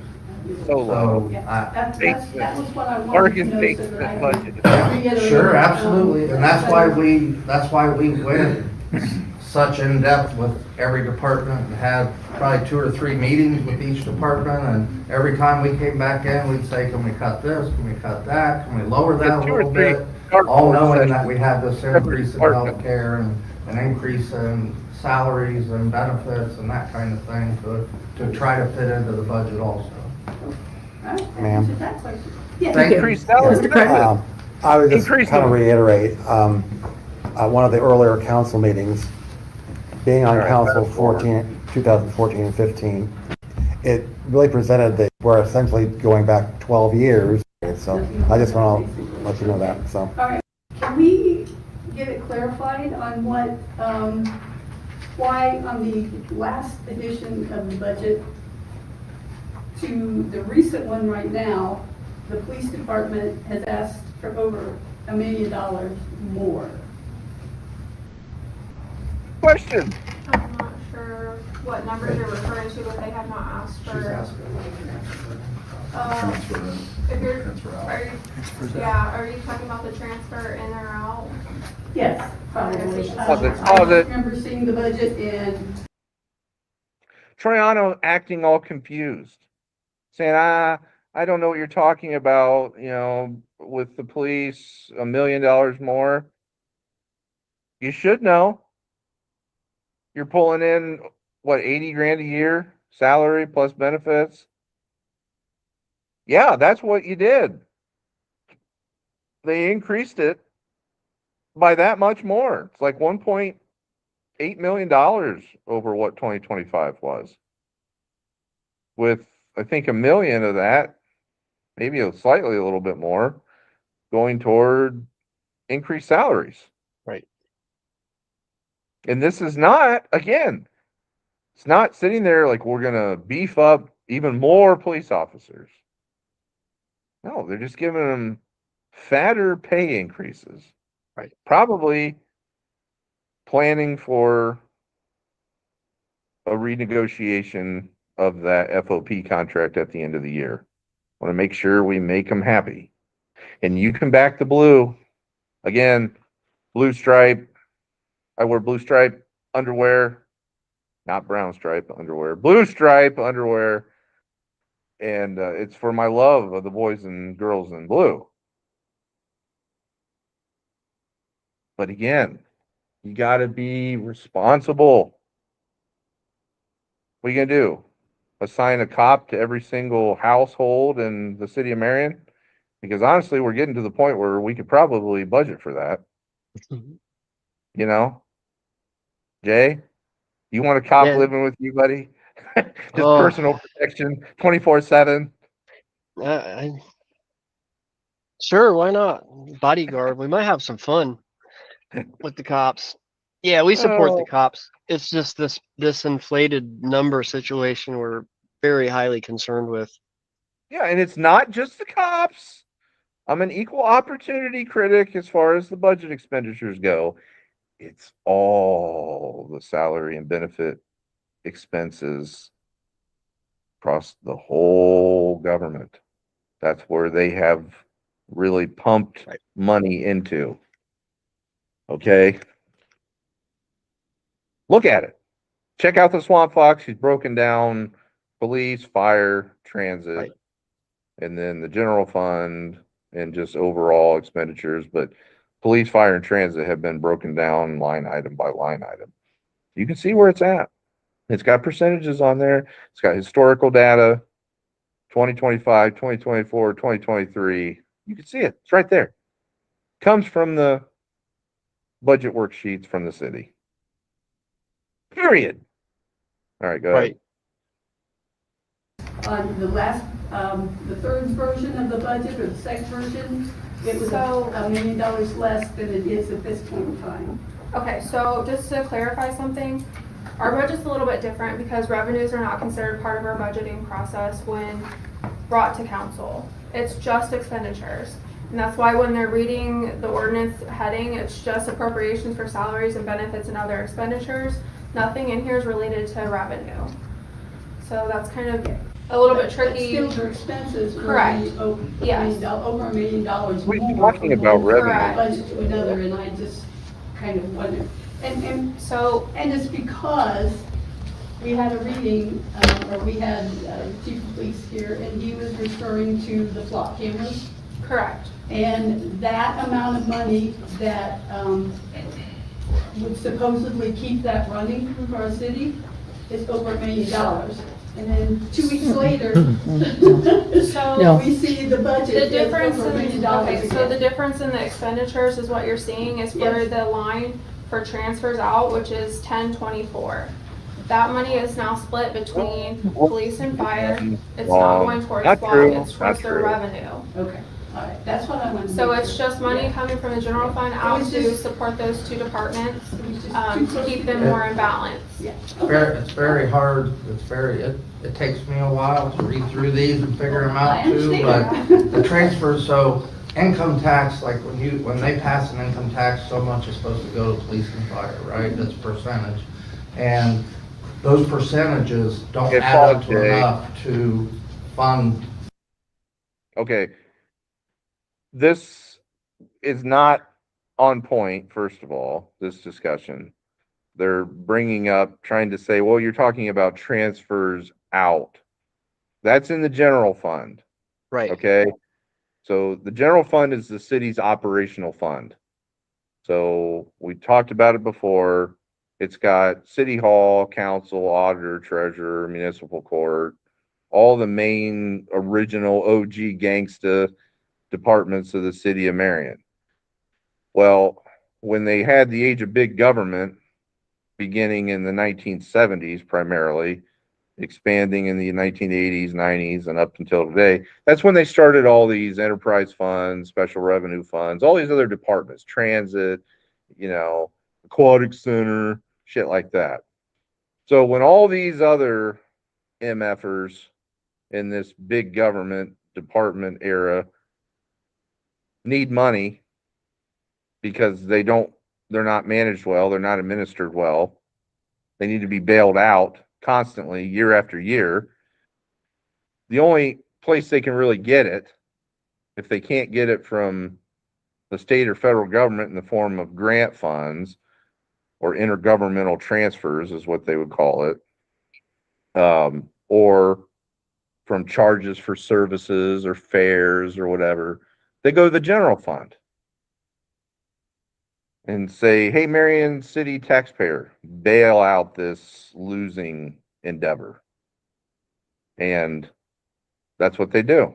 So the general fund will have a line item for transfers out, and then it'll go to whatever one of those transit, aquatic center, or whatever that needed money. Police, fire, they need more money. And if you look at the transfers out of the general fund, it's a substantial amount. Right. So again, how do you fix that? Well, you manage those other departments and those other funds more responsibly so that they're not constantly needing to be bailed out by the general fund. But this whole discussion, this is not what Dinah was asking. Dinah was on point, citing documented evidence from the budget worksheets that were submitted by Troiano herself and her predecessor, Tacey Courtright, showing historically where the money's gone and showing the huge pay increase to police is the example that she's using here. And then Troiano either gets confused, doesn't understand what's going on, or she's deliberately trying to muddy the waters by talking about, well, it was to transfers out. Okay, go ahead, Jay. Each one of those departments. So we have to transfer in from the general fund to make those departments whole. And that's what that's making. It has absolutely nothing to do with flock, I assure you. Okay. You're welcome. That's what I was gonna. Okay.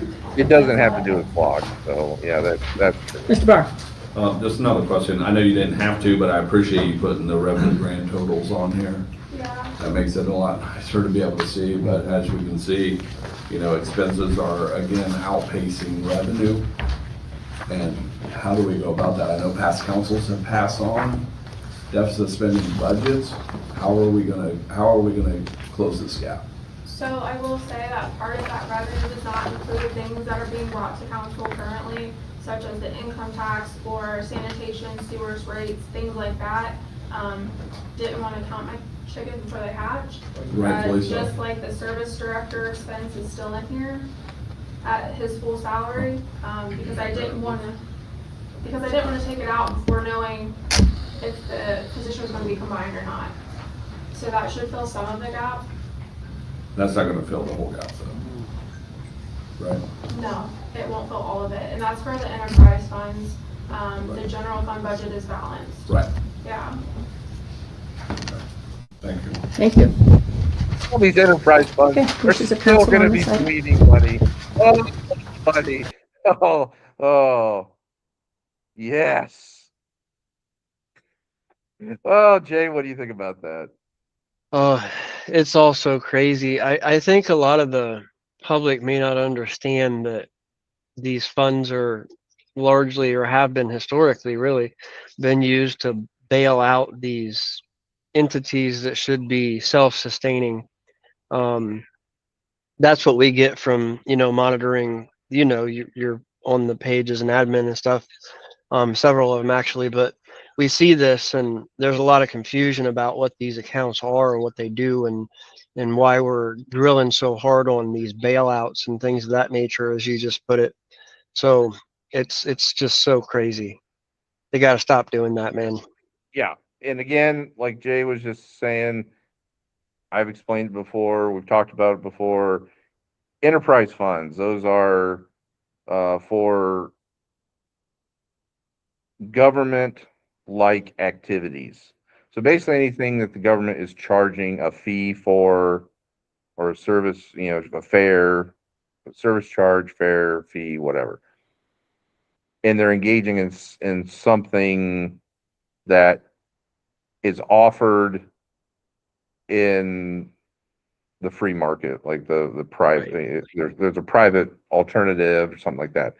So like the aquatic center, there are privately owned pools. So people, you can go there and you can run that pool like a business. You can charge people for admission to go swim in the pool. You can sell them concessions, sell memberships, that sort of thing. That's a government-like activity or business-like activity that's being engaged in by government. It's an enterprise, meaning like a business. It's supposed to be run as a business.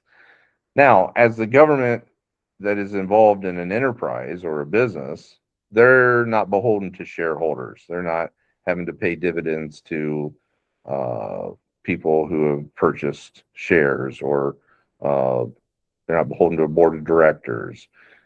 Their basically only concern is that they cover their nut, as they say in the business, that they make enough money in charges for services, for fares, for fees, that when combined with what they get from intergovernmental transfers, what they get in the form of grants from the state, federal government, if they exist for whatever they're engaged in, those two sources of revenue are enough to cover their expenses.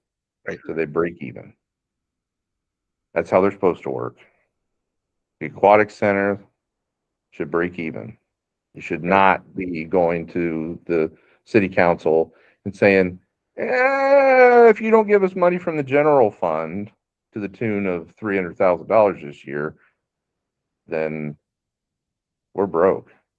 Right. Or transit, or you name the other enterprise. And that's how they've been working. They're not operating efficiently. They're getting bailed out, and they've been running these negative fund balances. Right. A lot of them, that's the perpetrators of this $9 million hole that they find themselves in. Go ahead. Leave it at a first reading, Mr. Rollins? Yeah. Okay. Item number 6 then, ordinance 2026-025. An ordinance authorizing the release and expenditure of more than 25% of approved first quarter budget for the City of Marion Police Fund due to annual expenses required to be paid in advance of the year ending December 31st. What's that? Excitement from last night's city council meeting. Now, if you want to tune in for, kind of bonus coverage, check out this video that you can find. It's in the comments. I put it in the comments. Okay. Check it's out on the the comments. Marion Watch YouTube page too. Yeah. And then kind of scroll towards the end, maybe the last 20 minutes, 25 minutes, because there's a lot of people pissed off by the city went and got a grant to construct this asphalt drive or walkway there along Brightwood and Virginia and like the Boulevard, that area going to the school. And apparently it's going to cut through people's front yards, and it's fairly sizable in dimensions. And all these people in that neighborhood there on the city's southeast side, they were pissed. Pissed. They do not want it. And they certainly didn't want the asphalt. There was questions on, well, if you install it, who has to maintain it? Right. You know, all kind of concerns. And the grant administrator, Zoe, I can't remember her last name. Anyway, she's a grant writer or whatever that the city hired like a year and a half ago. You know, she's like, well, you know, we got the grant money. So that's why we wanted to do this, because we got it. And then it was, well, you know, we want kids to be safe walking to school. And a lot of these people that live in that neighborhood said they don't walk down our part of the street to go to school. Or if they do, there's only a couple of them. And that's a good example of just a lack of thought and waste in government. You don't apply for a grant just because it exists. There needs to be a legitimate purpose, a legitimate need for you to want to apply for that grant. And that goes, another example would be last year. Former transit director Julie Welsh. I remember at a council meeting, I was in attendance, and she goes up and there was this grant that was for like $10,000 for that could be used for like advertising or publications. Some type of marketing campaign for Marion area transit. And as I recall, it was matching. So if the city forked in $10,000 on a $20,000 proposal, they could get a grant for 10. And when she was asked, former transit director Julie Welsh was asked, well, what are you going to, like, well, what's your plans for this? What are you going to do? Well, I don't know yet. You know, we just want to make sure that we apply for it. That's not the mentality that you want out of government officials. Right. You want them to say, I'm only going to apply for this if we really need it and if it makes good, sound financial sense or governance sense for us to do this.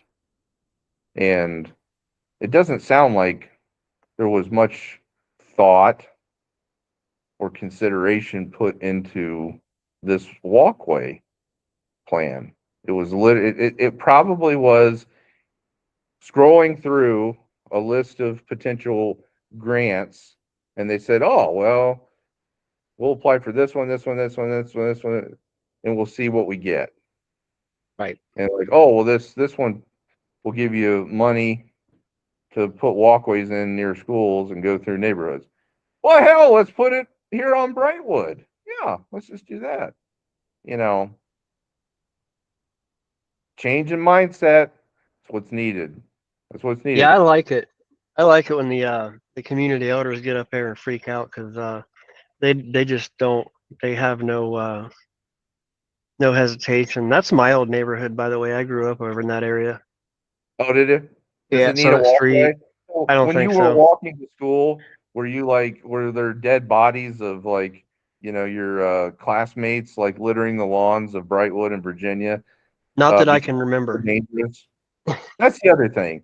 You know, they go up there and they say, oh, well, you know, it's about kid safety and all this. And come on. These kids are a bunch of pussies nowadays. Like, they need to be toughened up a little bit, you know? Yeah, I was kind of lost as to exactly how that came about anyway. But I can certainly see why they're upset that they, weren't made aware of it. And Thad was just commenting that he knew that there was something going on, but he certainly doesn't remember being told that it was that large or whatnot to summarize it. He's in the comments in there. Hey, Thad. Thad needs to come on. Come on, I know, Thad. right? I think he's shy. Don't be shy. We don't bite, Thad. No. We're trying to help, not start shit. Right.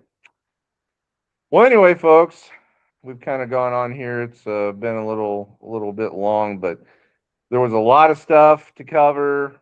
Hope you enjoyed it. Hope you learned a little thing or two about the pressing issues facing the city of Marion.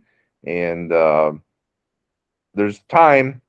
There's time to speak your mind, right, and to maybe impact some of these policies and these changes that are coming,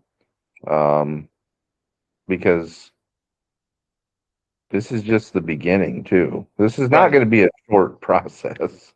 I'm sorry if you thought that you were going to wake up tomorrow and fiscal distress was over, the city's books were balanced, everything was hunky-dory, it was the land of milk and honey.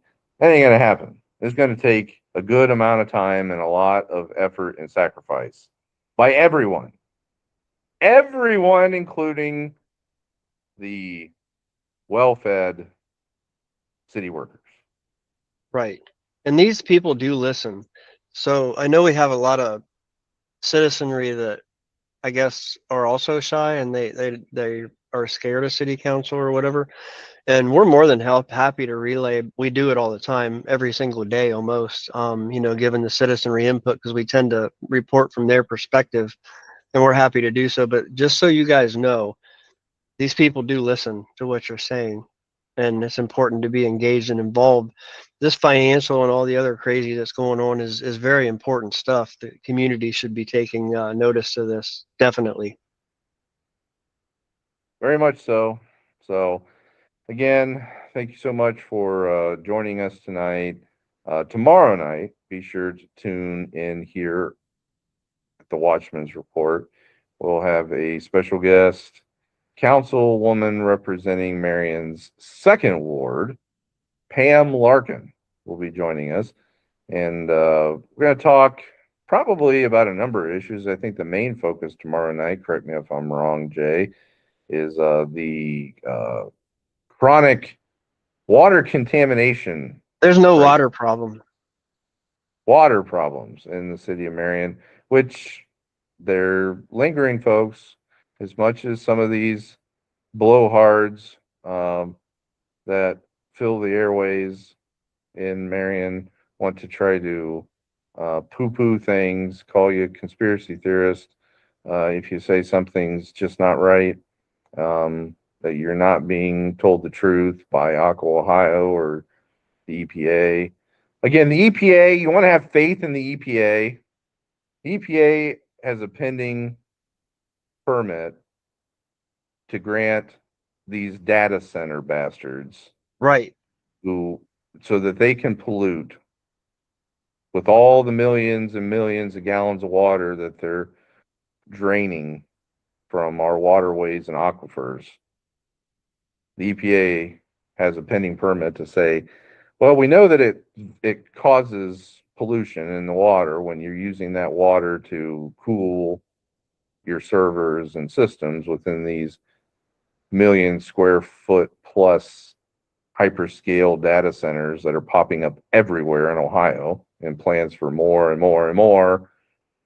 You can go ahead and dump that polluted water back out into the rivers, streams, tributaries, aquifers. Right. They're trying to lower the standards. That's just bananas, because the water in Ohio ain't that great. But that should tell you everything you need to know about the EPA. Why would they do that? They're supposed to be Environmental Protection Agency. Supposed to be looking out for us and our environment and making sure that it's healthy and sustainable. Well, because they're big money overlords, they're lobbyists, corporate, politicians. They're all, bought and paid for So do you think Right. it's any different for anything else? No. I'm sorry. I'm sorry, folks. That's just the way it is. As George Carlin said, it's a big club and you ain't in it. So, all right. Tune in tomorrow night, Pam Larkin. Yeah, she's fired up too, so that should be good. Watchmen's Report. It'll be another great episode. So for Jason Foreman, I'm Cody Higley, and this has been the Watchmen's Report. And remember, folks, a watchman is always, always, always, always vigilant. Have a good night. Have a good night. Good night.